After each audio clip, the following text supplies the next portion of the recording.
Welcome back to Eintracht Frankfurt, the Bundesliga podcast covering everything there is to know in the English language about Eintracht Frankfurt. I am Chris in beautiful Grand Ledge, Michigan. You may have heard me just a couple hours ago. Our fearless leader Brian in Kansas City, him and I put together a Bundesliga preview episode. I think that's marked episode 321. So if you go back and check that one out on YouTube, yeah, we're on all the podcast feeds, Apple, Spotify, YouTube, wherever you find your podcast, come and listen to us. You'll find us there. Great preview of the upcoming Bundesliga season. Brian made his predictions. I teased mine a little bit. We're going to talk a lot about predictions today. My other panelists joining me right down the road, I-96, Warren, Michigan. Garret needs no introduction. I got a question for Garret right off the bat. Yeah. You ever go to Srodex Market right down the street from you? The Polish market? So I have gone Srodex, I haven't been to, but Bozex, which there are two Bozex. So there's a Bozex market in Hamtramck, which is, as you know, 5 minutes down the street from where I work. But then I am also 10 to 15 minutes from the Bozex market in Sterling Heights. For those that are like, what's so special about I this? have no idea what we're talking about. Polish, not just a Polish market and Polish goods, but also hot food counter and a lot of food for not a whole lot of money. At least it wasn't like pre-pandemic. I haven't had really anything like post-pandemic that much. But there's the big Srodex that took forever to open up by me, so I still haven't gone there yet. But shout out to all of our folks that are blessed with cultures that reward, and a main part of that is food and the abundance of food for not an abundance of price. We almost lost everyone who's not in the state of Michigan listening to this conversation until you brought up food, and now they're like, oh, I get it. Cool. Yeah. The ethnic market is something that is going away here in the States, and we need more of them because everyone I go to, just fantastic options. Anyway, back on track. I put Garret and Warren in my notes, and that took me right to Srodex, and it was all downhill from there. So we're going to get back on track. This is Hey Eintracht Frankfurt. We're fans of the greatest club in the world, the greatest club in the Bundesliga, and we are entirely biased. So as we get back on track, Garret, we're going to tell people where they can get in touch with the show, HEFpod.com, HEFpod.com, YouTube, search Hey Eintracht Frankfurt, Instagram at Hey Eintracht Frankfurt, and X, formerly Twitter, at HEFpod as well. Garret, I don't know who's running the feeds this week, but we got a lot of content. We got a lot to talk about. And we're going to start off with the Pokal match that happened Monday afternoon. Eintracht versus Eintracht. There can only be one, and the good one won. 4-1, Eintracht Frankfurt over Braunschweig. A bad team. They're at the bottom of the Zweite Liga right now. They have, I think, 2 matches played, and they're -6 goal differential. And we didn't help them out with any favors this week. I don't know if there's a lot to take out of a match like this so early in the season against such a bad opponent, but I certainly feel good about it. Not just winning, but winning with conviction. Yeah, and I think, when we were going into that match, I think we had a little bit of trepidation internally amongst our circles because Brian was bringing up Braunschweig's start to the Zweite Bundesliga. And we were worried that a Brianism was happening. And for those that understand, he'll sometimes talk about an opponent that we're playing, how bad that they're doing as a way to big us up. But remember, Eintracht Frankfurt's none of their nicknames is the Launische Diva, aka the Moody Diva, and that opens the door for shit such as this. However, I was impressed by how we seemed to adjust throughout the match. The first half, getting our rhythm, getting together. I'm looking at the lineup shape right now, 4-2-3-1. We are committing to 4 at the back. Scary and Larson as your holdings. Marmush in a left wing role. Shaibi on the right, and then Ekitike. And I think the first half left a little bit to be desired, but my God, Chris, did Hugo Ekitike put the team on his back in the second half? So I brought it up in the last episode that I need to see him involved with 25 goals. He's already blowing that expectation out of the water. I don't expect him to be on such a torrid pace of 2 goals and 1 assist per match. That's just not practical as the season rolls along. But you can see just how well he fits in now. He Yeah, feels more comfortable. There were times last season where you saw him when we talked about this before we went on air. Guys with his kind of talent, especially in tight spaces, sometimes they try to do a bit too much.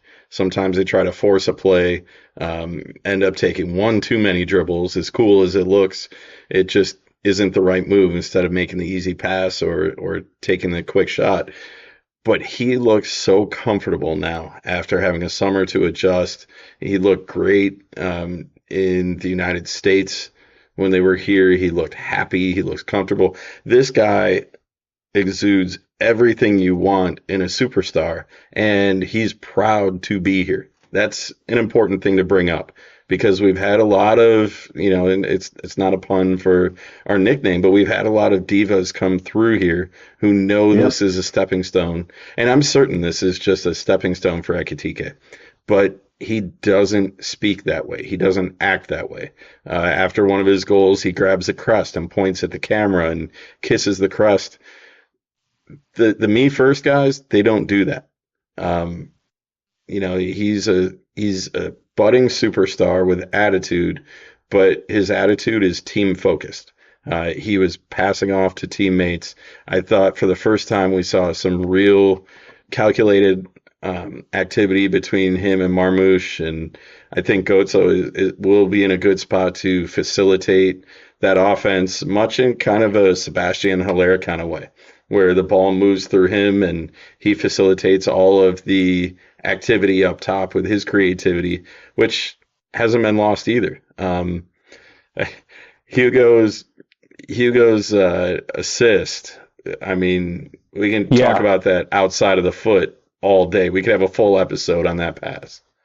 I'm glad I was at work because if I was not at work, say if I was at one of our establishments that we watch matches or at home, I would have let out like a scream or dare I say, a sensual sound because outside of the boot from the wing curling away from the keeper and all Ferris Shaibi has to do is tap it in like Happy Gilmore. My God, that's just and then he just follows that up with like two little simple moves in the box to get past Braunschweig. And I think, you were talking about him being unselfish.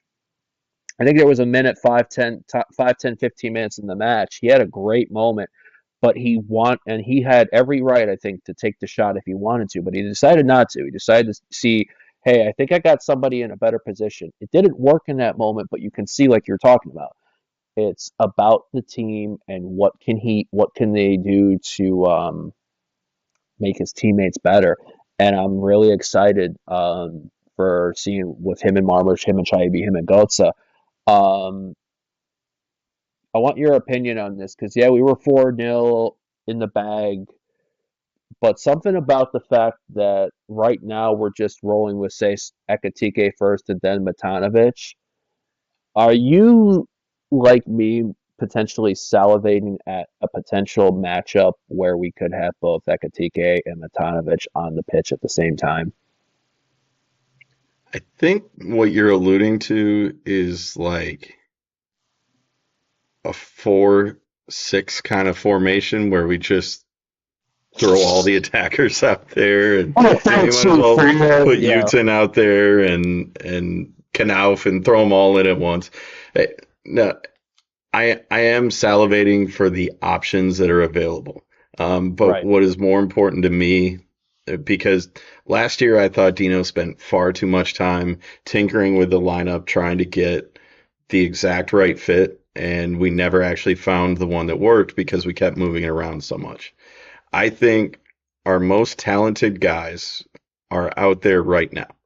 Does that mean that we shouldn't give opportunities to the other ones, the Matanovic and others.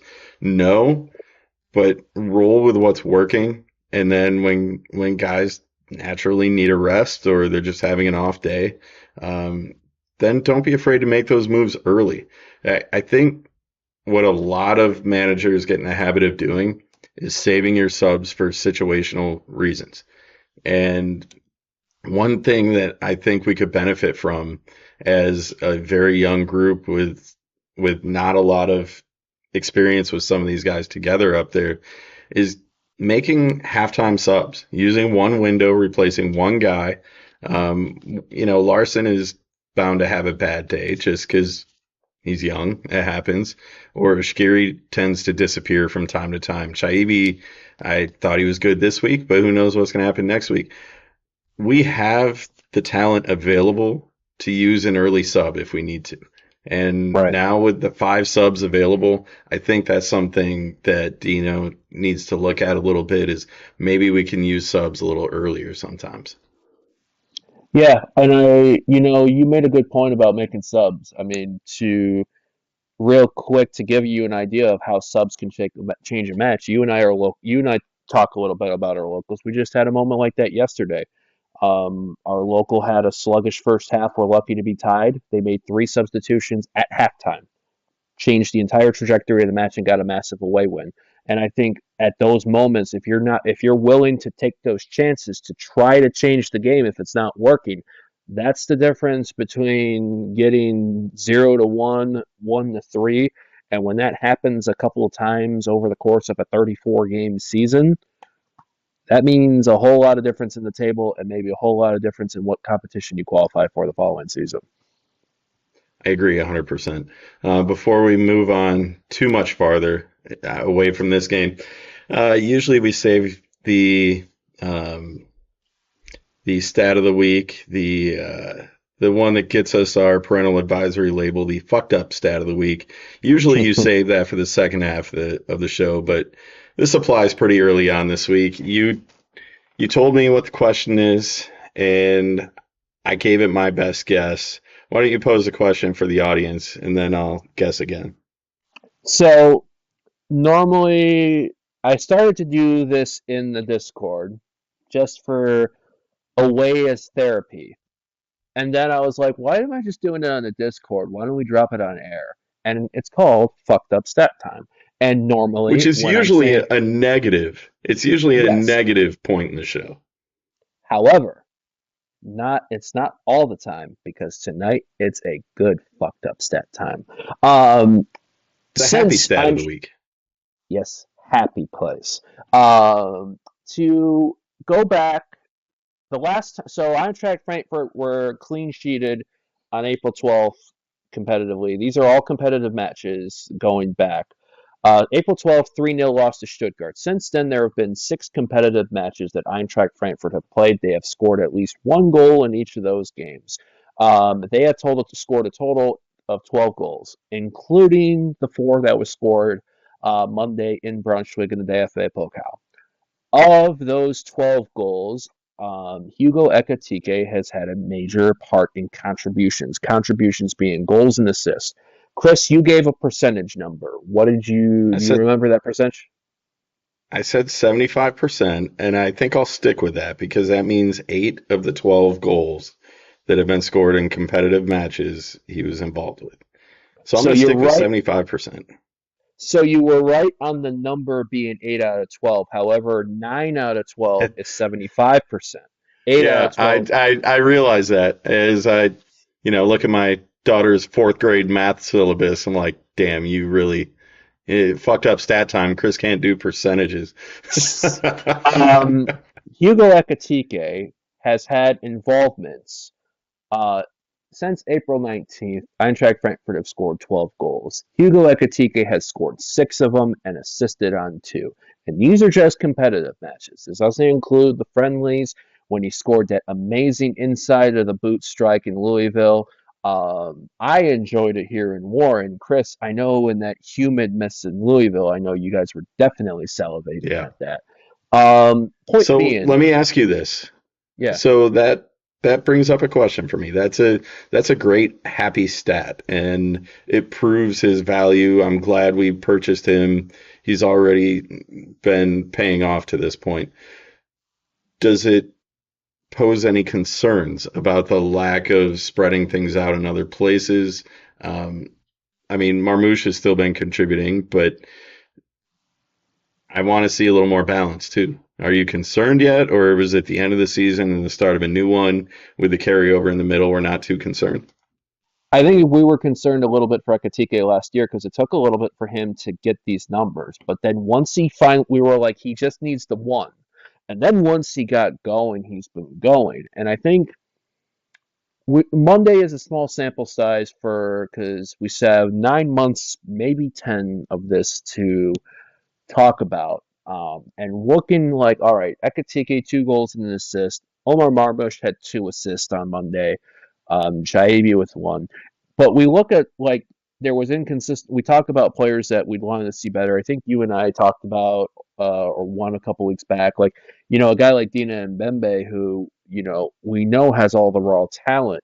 And as much as we slag on the inconsistency, the dude had like 10 goals in all competitions, almost like he's Yeah. 5 or 7 in league play. So it's like the potential, the raw talent on a lot of these attacking qualities, even Einskar Knauf last year, the potential in in this attacking talent is through the roof. Even like Igor Matanovic, I was not expecting to be impressed as much as I was with Matanovic in the preseason. I think all of us have been saying that regularly.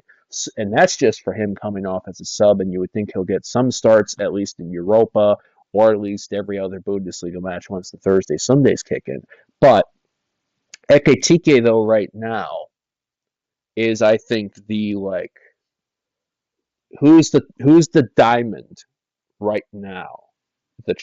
If you were to look at all these guys in this team and be like, that's the one that if you're an opposing team, you're like, stop this dude, and you have a chance. The Yeah. other guys, maybe, but I feel like he's the cream of the crop because he's like the cream, and Macho Man Randy Savage said, it rises to the top. I'll always love a Randy Savage reference. Oh Um, yeah, so one of the things I noticed, and it's very early, but I noticed it in the preseason here in the States, and then in the match on Monday. You remember a couple short years ago when our entire offense flowed through the west side or the left side, um, yep, and there was no other alternative, and it was kind of like double teaming LeBron James. There was just bodies on the left side trying to slow him down, and we couldn't effectively move the ball across the pitch. Looking at the heat maps, I'm pretty comfortable with where this group was. yeah. They, I feel like there's good experience and balance on the right with Shkiri and Shaibi, and Kotsa certainly a figure that can move in all corners of the pitch. Um, I know I shouldn't get too excited. It's one win over a very bad team, but this might be as comfortable as I've ever been, at least in the last few years, given the familiarity with the roster and the new signings coming in. Christensen on the right fullback side really wasn't tested a lot. What were your thoughts on the defense with Nkuku back there? I know he picked up a card. Tuta in the middle with Kalk and Christensen on the right. What were your thoughts on the defense? I think Rasmus Christensen is an interesting element because you can kind of do this shape. You can modify a shape in the match when you have the ball and not have the ball. It's still like the same structure, but in a way. And that means when you look at Rasmus Christensen on the right versus Nielsen Kuku on the left, or even when Nathaniel Brown comes in on the left, Christensen will be the one out of the two to likely stay home a little bit more. But that also, I think, gives room for like a Shkiri to go up a little bit more and be involved to get, Chaibi and Goetze involved. Robin Koch, I feel I think I remember something I was saying where I feel like he has the opportunity now that he's permanently with Eintracht Frankfurt, now that his performances last year earned him a regular spot back on the German national team. Um, he's probably the vice captain now behind Trapp, I would think. And I think this is a good opportunity for him to like this is his back line to run, especially with Willian Pacho gone now. Um, it's I think it means that Tuta doesn't have. I think if you and Tuta, I'm looking at some ratings right now on SofaScore from the team sheet. I think Tuta's showing to have a little bit of good versatility because sometimes it seems like he's going to be playing as a center back, other times he's going to be playing as a central defensive midfielder. And I think there's a lot of potential I want to like. I'm really going to be curious to see if I know Niels Nkuku had a good interview on the club's website. I think it was last week or 2 weeks ago, where he talked about the need for himself to get better. And that it didn't seem to. He knew that there were some issues last year, and he knows that there's going to be competition for that left side. I think there is. I like the idea. I think we're more solidified now with this squad as a back four than maybe a back three. Um, Yeah. but I do wonder, does it take? What do we do when we have a bad match, right? Do we completely change everything, or do we realize that it's like, hey, this is just one match. Let's try this again and see if it's just that match or if we need to adjust. I think the signs are Yeah. there that it looks good, but it's also, as you were saying, it's early days. I think it's a little early to what if the bad days. Um, it's way too early for that. But I think having those ideas in mind and knowing that Tuta's never afraid to get outside and move down the pitch a little bit, we still have some options available there if need be. But hopefully we don't have to call on those for a bit. I mean, we spent Right. 20 minutes talking about a matchup of the two Bundesliga side in the first round of the Pokal because it feels good to start the season off with a win, and not Oh everyone's yeah. doing that right now. So I feel fantastic about it. I'm ready to put this one to sleep. The draw for the second round takes place on September 1st, and the matches will take place October 29th and 30th. And I think I'm going to be in Europe for that. So I really need a good draw on that one. Yeah, I'm going to talk to my travel agent. So, Garrett, one more thing to talk about here before we take our customary mid-show break. We got 1 week left in the transfer window. We know that there was a recent signing this week um, with Artur Theate coming in. Where do we stand? I know I've asked every week for the last month, but I think it's important to keep revisiting this as the group develops. Are you ready to go into battle with the lineup we have here? My short answer is yes. I think so. I think this seems to be a good squad that's already meshing well.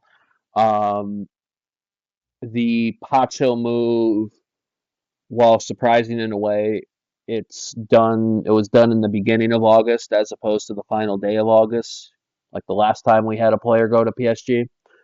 Uh, the ones we did our business in bringing in early, Canazon, Hoyland, Nathaniel Brown, I think even Amenda, Christensen, and even like making Ekitike a permanent signing. I think this is a squad that seems to gel together well. I think Dino, another year. We think we talked about too. There was a change in the assistant coaching as well. I think, and I think that's something that can't be understated. I think that can have a little bit to do with game plan and tactics. Because as much as Dino's the guy that come match day, he's the guy that's going to be in there. When you look at the day to day and the week in, week out, the first team assistant coach and everything like that's almost got as much of a duty, if not more, than the head guy. Head guy's the guy that's got to face the music and match refs and all that, but the guy behind him is the one that's Yeah. sometimes doing the scouting, he's the in between, making player relations and all that stuff. So if that's off a little bit, then the whole camaraderie is off, which means the chemistry is off, and it all goes downhill from there. This year, I think there's a lot of good signs. Um, there's been rumors floating around. I don't know if it's still been consistent today about Dina Mbembe, maybe Premier League bound. I think Everton was in line, but I also know that Everton, I don't know how much they can really spend with their financial fair play situation. So, if you can get like that's the thing. I don't think it would be as big of a hit as if he went last year. I think we're a little bit stronger to withstand that, but it'll be very interesting. I think it's also interesting that we're already one weekend away from the end of the transfer window. It's a summer that, like you tell me that, it's like, wait, are we already there? And we're there. There have So, been there have been recent seasons where we're at this point scrambling, knowing that there yeah, were going to be two or three more changes. And to be at this point, there's rumors out there about Ebimbe leaving, and we've talked that one into the ground, at least on Discord, about the pros and cons of that. But I don't see a lot of footing to those rumors yet. That could yeah, change as teams become a little more desperate. But I'm ready to battle with this group, and I yeah, think this is the appropriate time to give props to Marcus Kroenke because there were a lot of questions after Ben Mango left and went to Watford. I think there were a lot of questions about who's taking a look at the players incoming. It's one thing to do the math on the financial side of it. It's another thing to understand the players coming in, and how they fit talent wise into the pool. But right now, and I'm not as in tune with this as Nathan and some of the other guys, but it seems like everything Marcus Kroenke touches right now is gold or close to it, at least on the financial side. I mean, coming out of COVID, yeah, look at the struggles some of our peers have had, just making things work. And yeah, that Champions League came at the right time for us, to kind of pull us out of the COVID financial spiral, and then to continue the winning and put us in a position financially. Last year, making $140 million between Kolo Muani and Lindstrom, and then this year with Pacho. I mean, he got $5 million for Jokic. I yeah. I wouldn't give the flat soccer ball behind me away for $5, and he got 5 million for Jokic. Like, You were I talking mean, about he's done great scrambling. work. You were talking about scrambling. I think this is a good sign of we Arthur Theate, a guy that I know because in Liga, if there's a site I watch more than anyone in Liga, it's Stade Rennes. Right. Yep. Um, Arthur Theate. So we were having, was it, give me the name, Kustianis from PAOK. I forget the name. I Yes. forget the last name in there. But he's been linked as like, oh, he's gonna go. He's gonna join Eintracht. He's gonna join the Adler. He's gonna join the Adler. He's gonna join the Adler until he didn't join the Adler. And now we're like, well, what the fuck? Because we just sold Pacho and everything like that. For the fact that we then, okay, we didn't get our top at what was perceived as the top guy, but instead you were able to land a young talent at Artur Theate, who, by the way, is still 3-4 years into playing this position at center back because he was a trained striker, and he's already someone that's a raw talent who's already showing great promise at that position for only playing it not very long, and he's still young, and he's somebody that is, if it'll be interesting to see if that pushes Tuta into more of a midfield role, or if we change, if those are those days where we three in the back it. But he's a good option, Chris, when you look at another, not just defensive stuff, but the ability for set pieces and another guy in the box and another body for teams to keep an eye on. To be able to get him because our first option or second option didn't work, that's already a sign that of where we've improved from where we used to be, I feel like. Yeah. I know he needs a few days. We got to get the guy a place to stay. We got to get him integrated with the group. But I am so excited to see him. Like you, I've seen a bit of him in League One. But if you haven't seen him, check out YouTube. He is, and this isn't like the Ali Achman kind of YouTube sensation kind of thing. These are legitimate defensive plays. He moves to contact, he invites contact, and Yeah. he doesn't go down easy.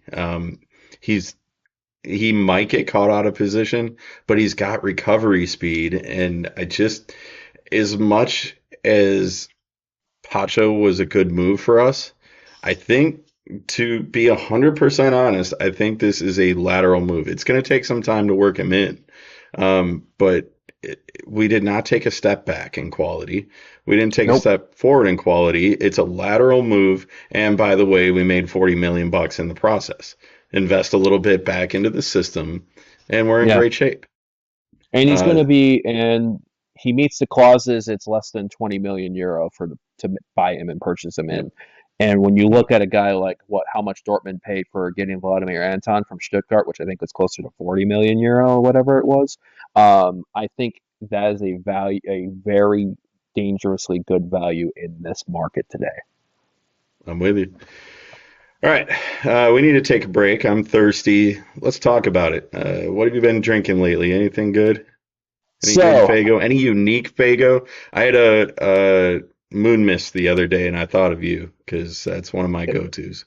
It was funny you say that because I was actually at the Shell by me today, and after shout out also to JJ's Barbershop for the great shampoo condition wash. But That's there's wonderful. a Shell gas station by me that has a lot of great Fago products. In fact, I picked up a Dr. Fago, which I told you before about.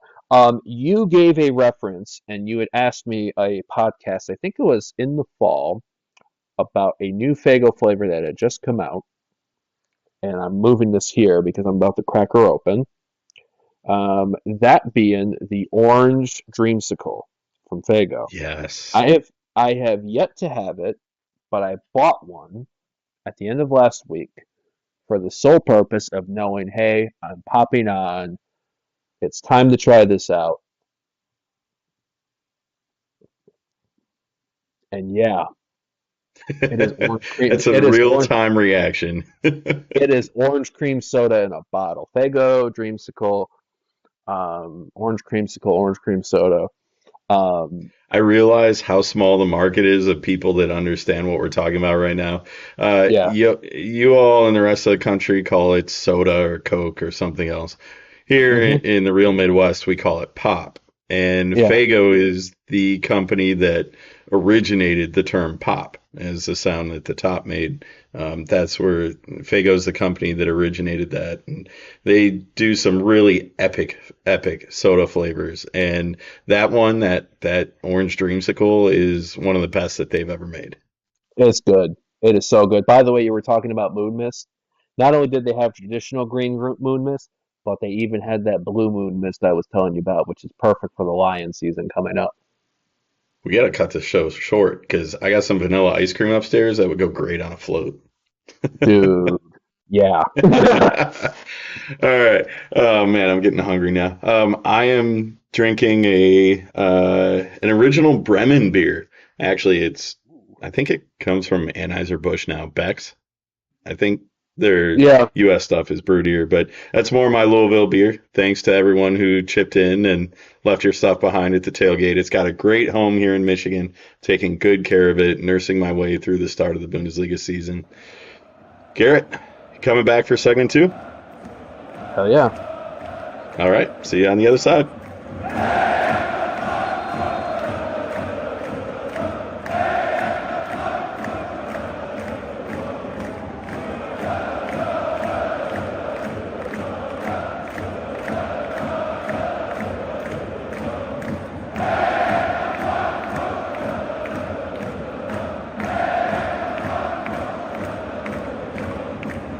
Welcome back. Segment 2, Hey Eintracht Frankfurt, episode 322. Garrett in Southeast Michigan. Chris right here in the middle of the mitten.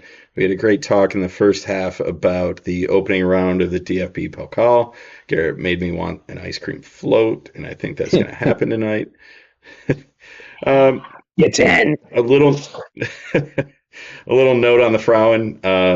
They have a friendly on August 24th at 8 o'clock in the morning here Eastern Time against Hoffenheim. I have not seen any broadcast info on that. Maybe Eintracht TV.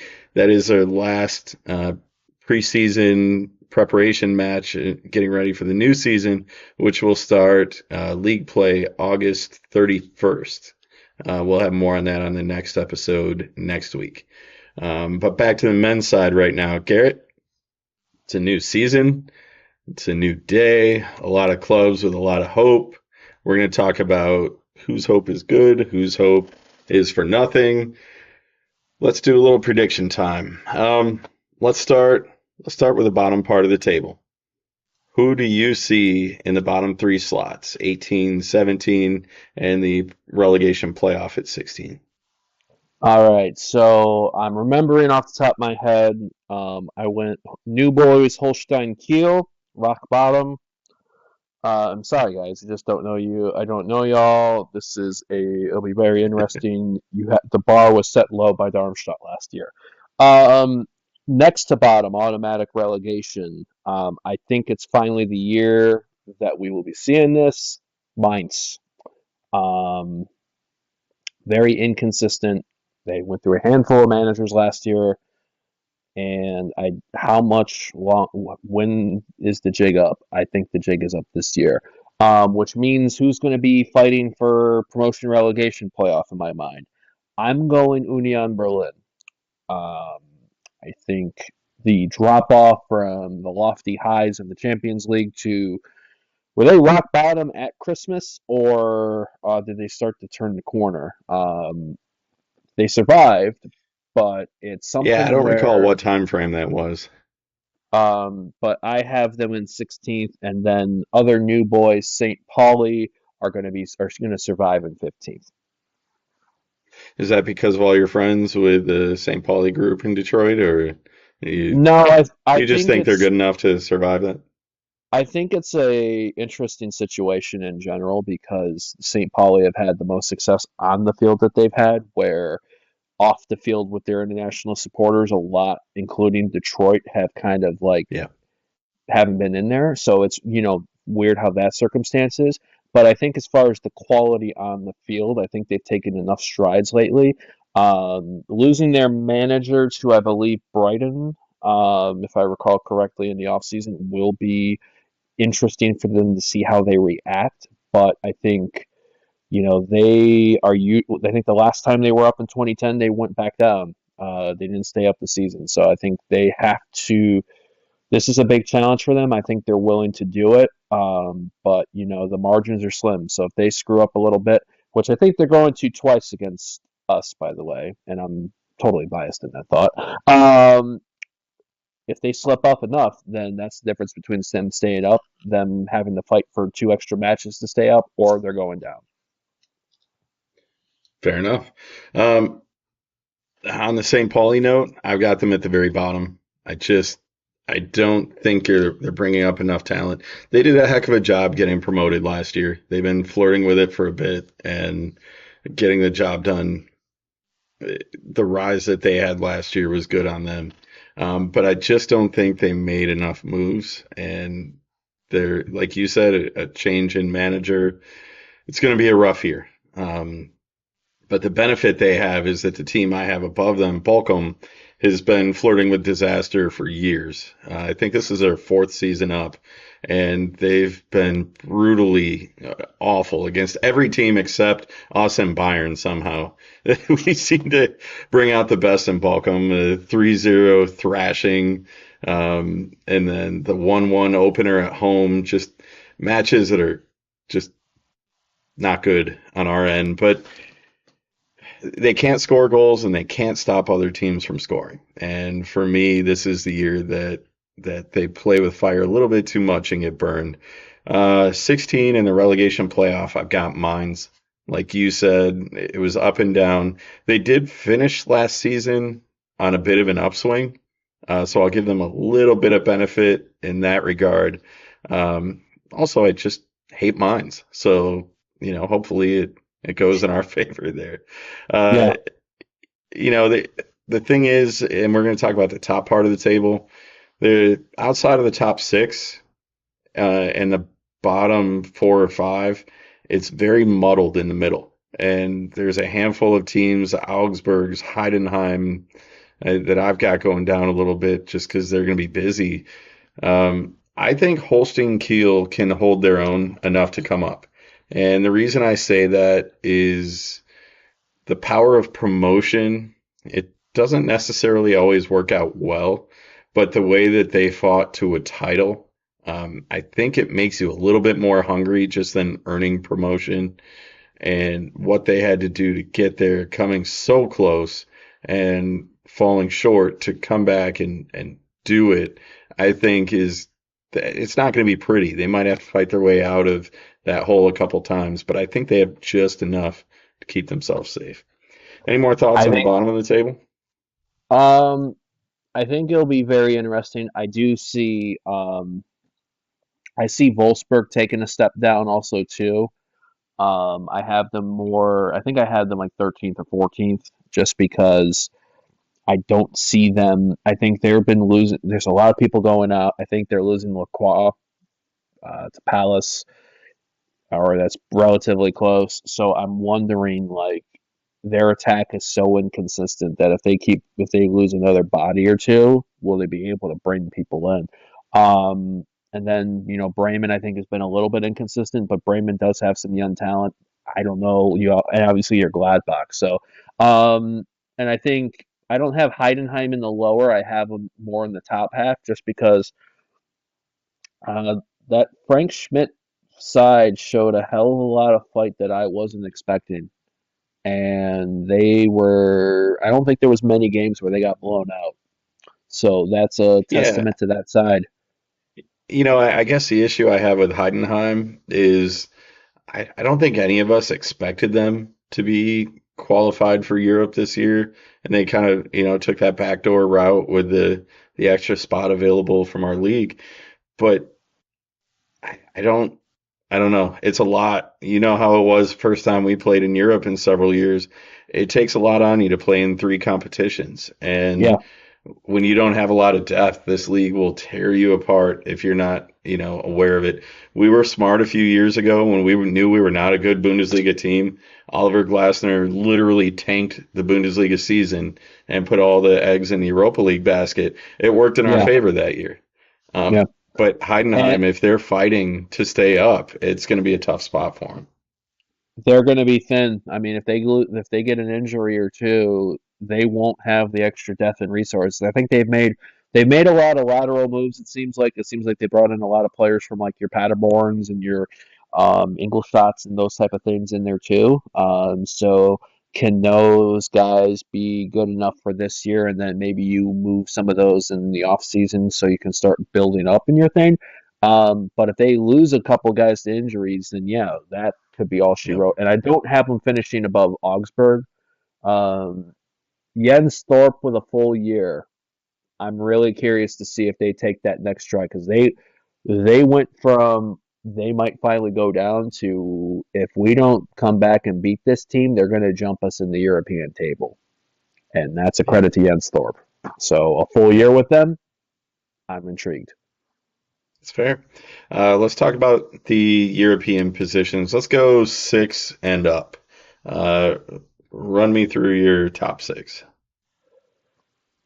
This is going to maybe shock some people, but this is why we do some of this stuff, just because I'm feeling a little bit spicy and fun on this.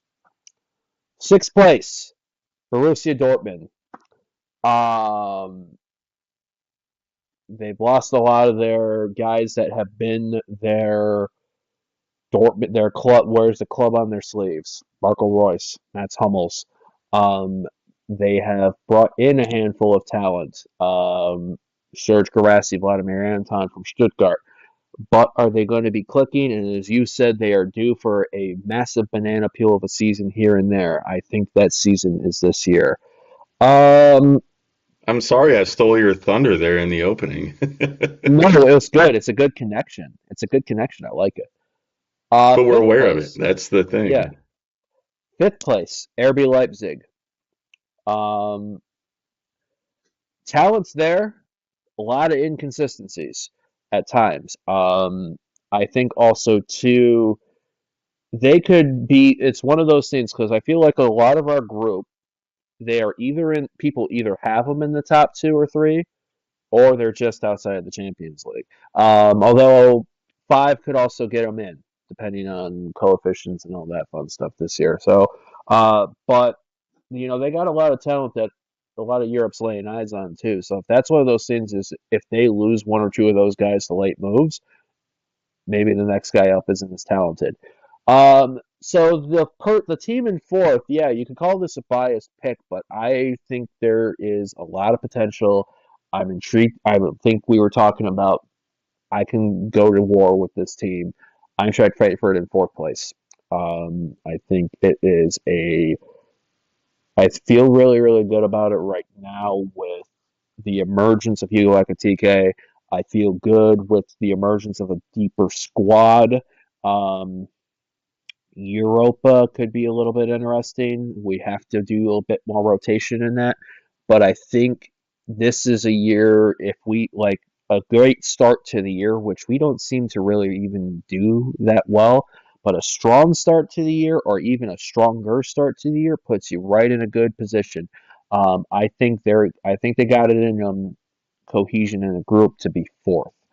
Uh, third place. I don't think last year was a one-off. Uh, there's Champions League football in Baden-Württemberg for the first time in a long time. And even though VfB Stuttgart sold Serge Garassi, sold Vladimir Anton, I think John Ben noted they spent 70 million euros in replacing with different talent, including Demirovic, who had a great year last year for Augsburg, wrapping up Dennis Undorf permanently. I got VfB Stuttgart finishing third. And I think they look pretty good in that Super Cup match against Bayer Leverkusen this past weekend. I think they forced them and pushed Bayern to have to Leverkusen to never Leverkusen. But I think they are going to be a little bit of a different side than what we saw last year. But I think they're going to be strong enough, and I think they're going to be motivated because they now have Champions League football. Second team, Bayern Munich. I don't think last year not winning the league is a one-off. I don't think it's. I don't know. Matthias de Ligt sold to Manchester United. A little bit of switching things around. One player that I am going to highly keep an eye on, and I hope he does not have great games against us at least 2 times a year. Michael Elise at Bayern Munich. I think if there is a newcomer of the year type thing, that's somebody I'm really curious to see what he brings to that side. I am biased when I say that on there because I've been fortunate to see him play for my English the last 3 years, but that is such a great young talent. But unfortunately, Harry Kane is cursed. Well, fortunately for us, unfortunately for Bayern, Harry Kane is cursed, which means Bayern Munich's not going to win a trophy this year. And that means top of the table for the second year in a row, Bayer Leverkusen. They found a way to get a little bit stronger, and Xabi Alonso is, I think, incredibly motivated to not only stay there, but to somehow progress even further. Yes, they did a double last year, but they lost one game last year, and that was a European final. I don't think they want to do that again this year. So I think they get their second in a row. So I gave my predictions with Brian on our last episode, but I'm going to bring them up here for the sake of conversation. I've got Stuttgart in 6. I think it's another similar situation to Heidenheim where they got to figure out the competitions they're playing in. And yes, they did make massive investments, but also there's a lot going on. And I think distractions might get in the way a bit. But I do think they're part of the regular Bundesliga European rotation for the next several years. They are set up to succeed for quite a while. And 5, I've got us. I would love to say top 4 qualification for Champions League automatic, irregardless of coefficient. But I got to see it to believe it. And the last couple times I predicted us real high, all hell broke loose, and we didn't even come close. So I've got a little bit of a surprise coming up a bit later, but right now I think we're comfortable at 5. And I think 4 would be the ceiling, and I think 7 would be the basement for this group. So if we, realistically average out at 5.5, I'm going with 5. 4, I got Leipzig. I think they just, I hate saying it, but they keep reloading year after year. Lose a guy, sign a new guy. Lose a guy, lose a big guy, sign a new guy. It just, they're good at business. I get it. I've got Dortmund at 3. I don't think they're going to have quite the downfall. I think they might actually start a little bit slow and then recover. But they've got too much, and we're going to talk about it in the preview for next week's match, but they got too much going on there. Bayern at 2, like you said, the Harry Kane curse, but also more practically, Bayern forgot how to beat Bayern. I don't think people are afraid of them anymore, like Nope. we have been for a decade or more. And not to mention, Vincent Kompany is going to do good things, but the question is, how much time are they willing to give him? He is a more rigid structure kind of guy, based on the coaches that he played under, based on the styles that he's played in, very rigid structure. And that is kind of, I haven't seen his clubs play from the coaching side, but from what I hear, it's very structured, very organized, not free flowing. So if things don't start out well, how long will that leash be? There was, I don't keep up on the managerial movement stuff, but it does not sound like he was their number 1 or 2 option. It sounds like they went down the list. So Yeah. that kind of makes me wonder, is all good down in Munich, or have they kind of lost their touch? I know, just based on the way that we've played against them the last few years, Eintracht Frankfurt is not afraid of Bayern Munich. They are certainly talented. They have the highest paid roster in the league. They're the most talented roster in the league, but their ability to put it all together is just not what it used to be. It used to be afraid of them because they were Bayern Munich, and nobody fears them anymore. And I think that's a dangerous spot for them to be in. They're good enough to finish first, but they're not as consistent as Bayer Leverkusen, my number 1, obviously. And that's the last time I'm allowed to mention it here officially. I picked Leverkusen last year, and really last year I thought they were a year away.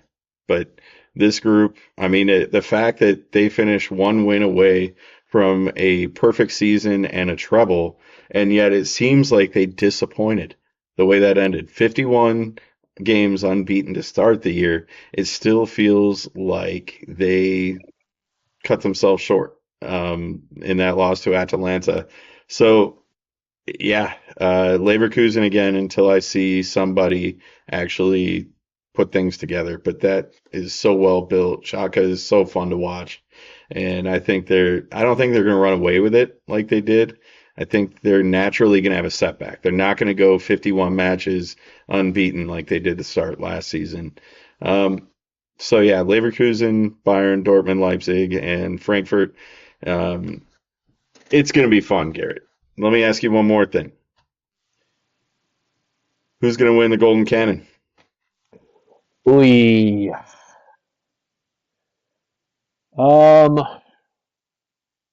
Did Kane win it last year? Yep.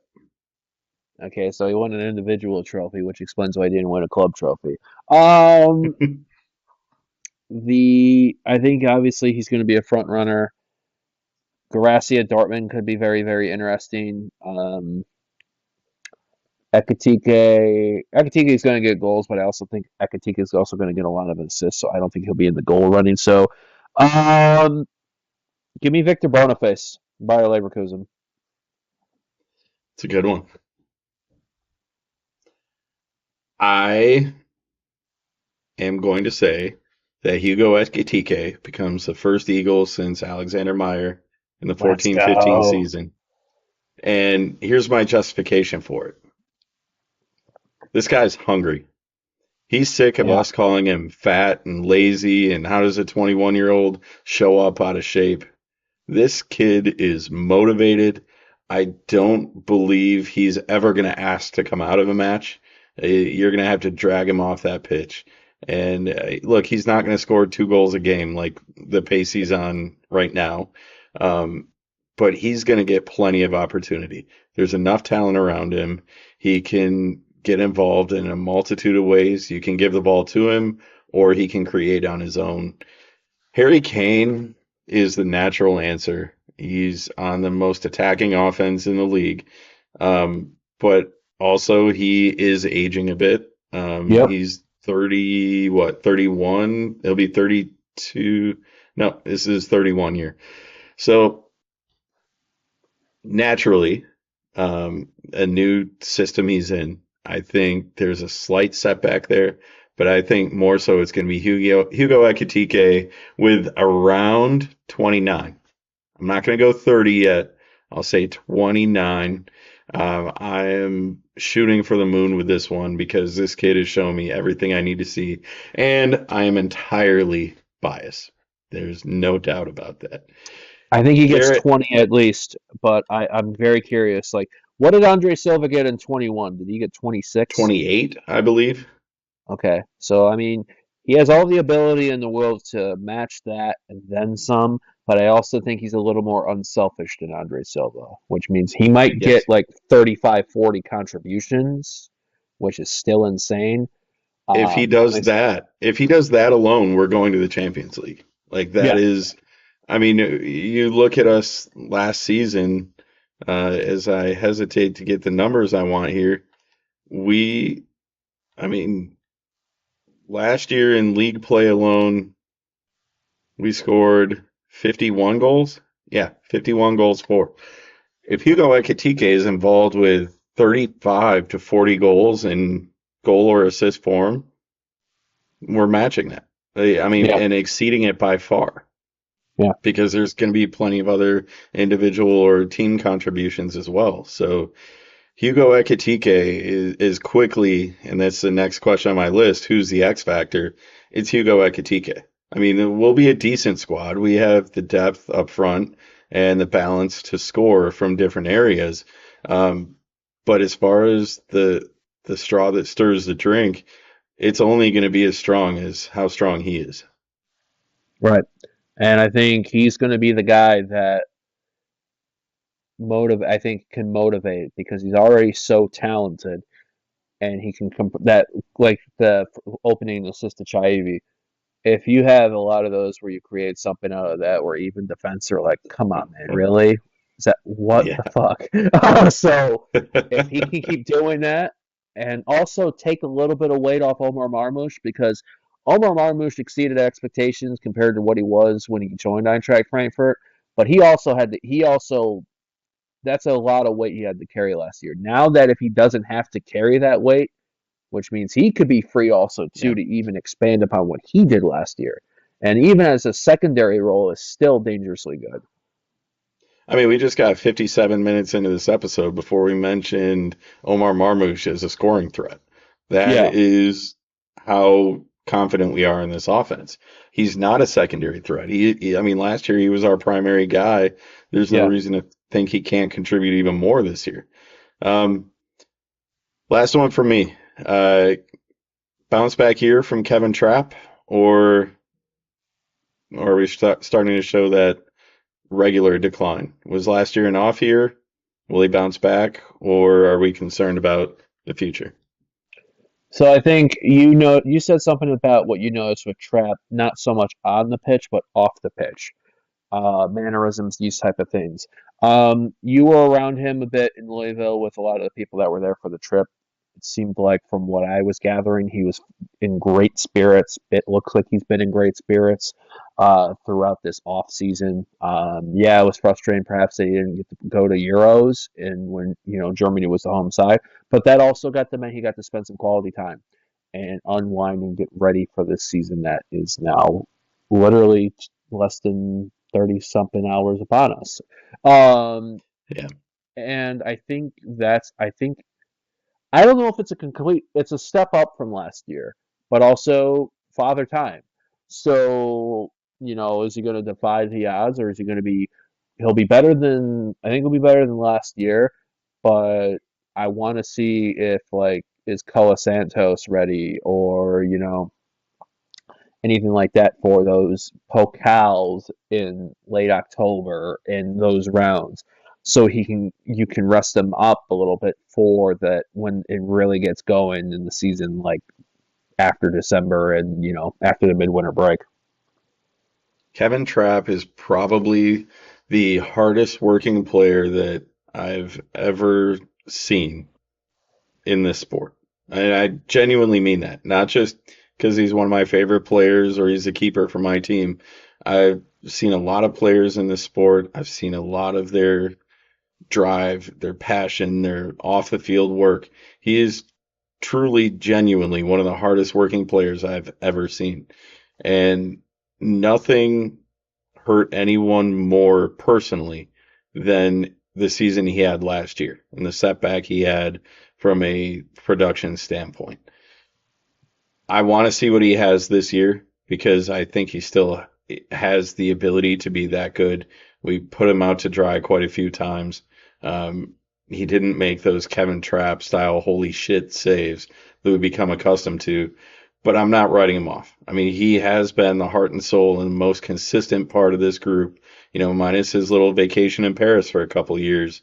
For the last decade plus, he has been the heart and soul of this club, and he deserves it. It's not anyone's choice.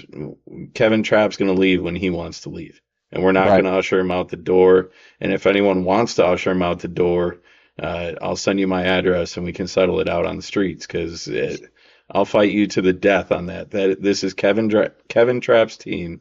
He's wearing the armband for a reason, and he's got the full backing of the team. You see that in the fact that he rolled out there against a really shitty Braunschweig team. He wants to be out there. That's one Yeah. that Santos or Grawl or somebody really should have been there for, but Kevin Trapp said, "Hey, this is my team, and I'm going to go out there and do what I got to do." So let's talk He's the about the captain. match. Yeah, and he's the captain now too. Yeah, absolutely. He's the captain. He's steering this ship. Um, Match preview. Eintracht Frankfurt at Borussia Dortmund. We have yet to play a home match this season in any competition. It's hard to believe. No friendlies or anything at home, but we start the season on the road at Borussia Dortmund. That is Saturday, August 24th, 12:30 p.m. here in the Eastern Time Zone of the U.S. 9:30 breakfast ball out in the West Coast, and then over in Europe, 18:30 on the Central European summertime. Garrett, you'll be watching ESPN Plus. I will be at a under 10 tournament on the shores of Lake Michigan. Very beautiful, Holland, Michigan. But I'm not going to lie. Under 10s or Eintracht versus Dortmund, I'll have my phone out. I might even sit in the car and watch because this is a big one. This is a big start to the year. A lot of question marks on the Dortmund side.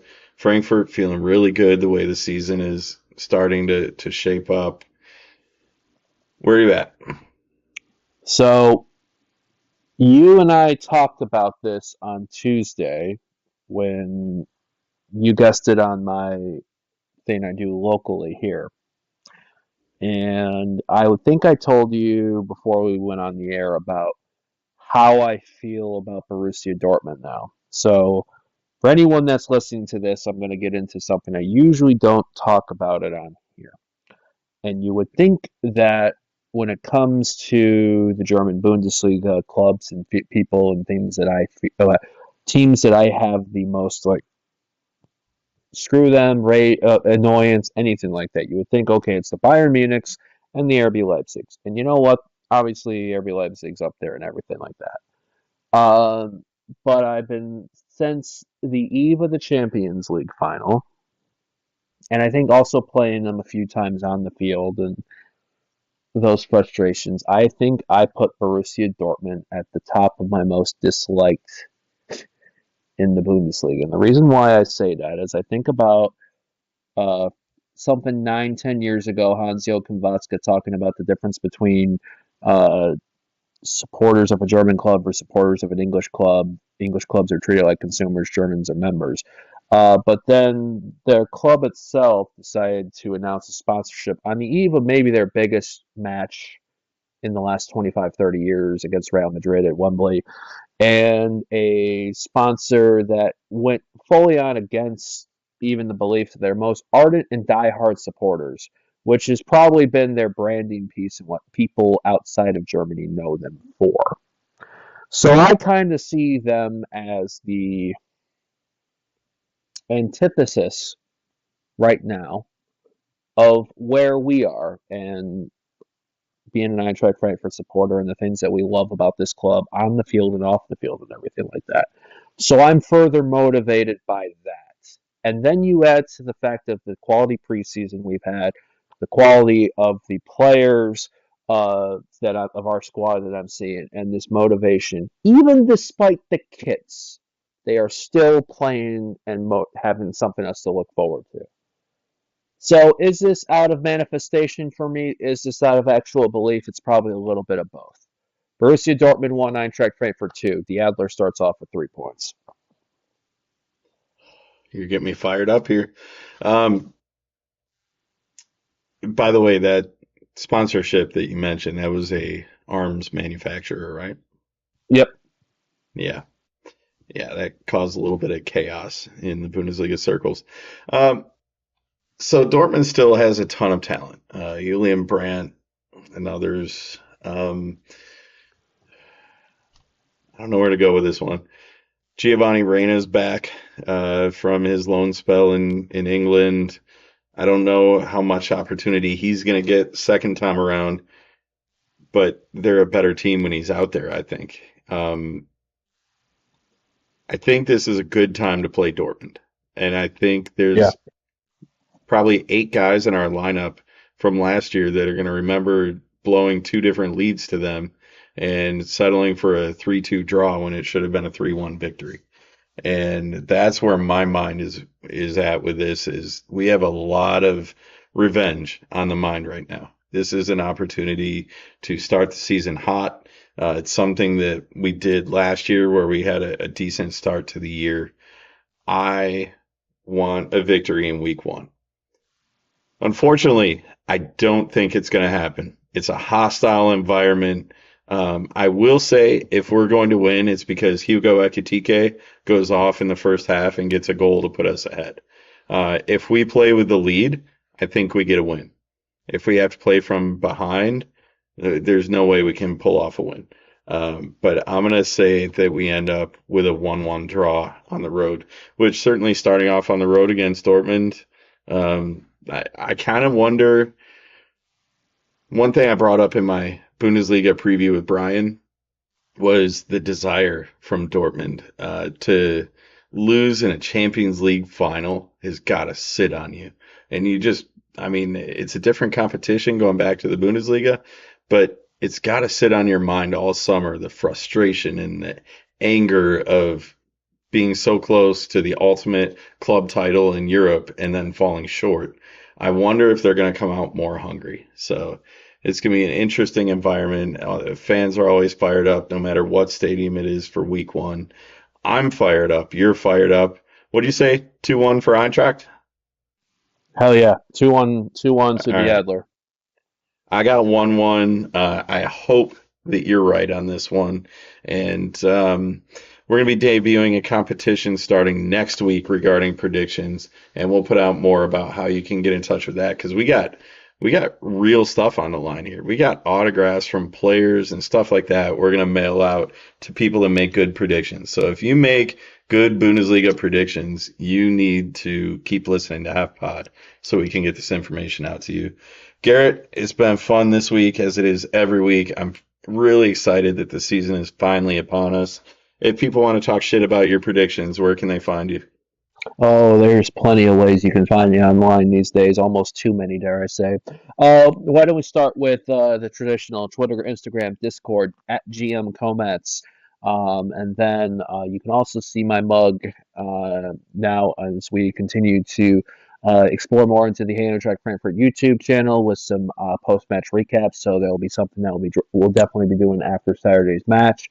And then also for anyone outside of that, also too, you can find me at the Majors Detroit, where we cover all Detroit sports, at TMSNX Detroit on Twitter and at the Majors TV on YouTube. Channel 451 for Detroit City Centric. That is at 451 DET on Twitter and 451 Detroit on YouTube. Good Lord, we need to get you a whole segment just for your connections. Busy man, dude. Busy man.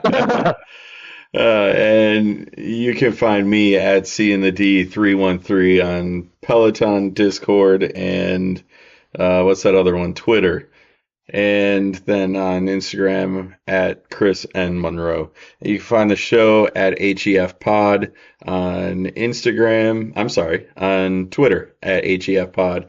On Instagram at Hey Eintracht Frankfurt. Of course, our YouTube channel, youtube.com/HEFpod, and HEFpod.com, where you can listen to previous episodes. We've got some new content coming up. We're trying to work on a partnership to get the statistic zone back up this year. We'll have more on that in the next week or two. But as we head into the Bundesliga season, we thank you for tuning in, and we hope to talk to you next week after an Eintracht victory. Until then, cheers. Also, I just hate mines. Dare I say, a sensual sound. Oh, yeah. Frankfurt, la la la la la la la. Hey, Eintracht Frankfurt, la la la la.